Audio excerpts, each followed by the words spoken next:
Bildiğiniz gibi bu bayramlar her toplumda olan şeyler. Her toplumun kendine göre bayramı var, sevinçli günleri var. Bu yılbaşı aslında bizim bayramımız değil. Fakat bu diğer birçok konu gibi ne yazık ki bu dünyadaki dönüp duran atmosfer bu konuda da bizi etkiliyor.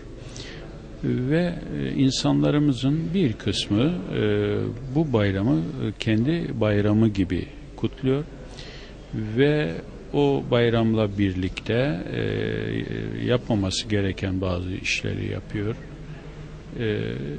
Bu bir zaaf tabii, yani bunun bir zaaf olduğunda şüphe yok. Kendi bayramlarımızı kendimize benzer, kendimize yakışır bir şekilde kutlamak lazım. Ama ne yazık ki işte o demin sohbette de söylediğim o uluslararası kasırgalar bu konuda da insanlarımızı tesir altına alıyor ve ne yazık ki bize yakışmayacak bir takım manzaralar ortaya çıkıyor. Nasıl önlenebilir? Biraz insanlara bunu doğru dürüst anlatabilmekle düzelebilir.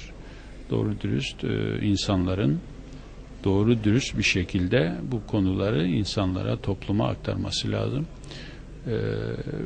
Bu da tabii hemen oluveren bir şey değil. Kısa sürede oluverecek bir şey değil. Bir konuşmayla oluverecek bir şey değil. Yani toplumlarda yerleşen adetleri kaldırmak uzun zaman ister. Adetlerin yerleşmesi uzun zaman aldığı gibi kaldırılmaları da uzun zaman alır. Onun için sabırlı olmak lazım. Bu tip yanlışları ısrarla tekrar etmek lazım, yılmamak lazım ve bunun da uzun zaman içinde düzelebileceğine peşinen inanmak lazım.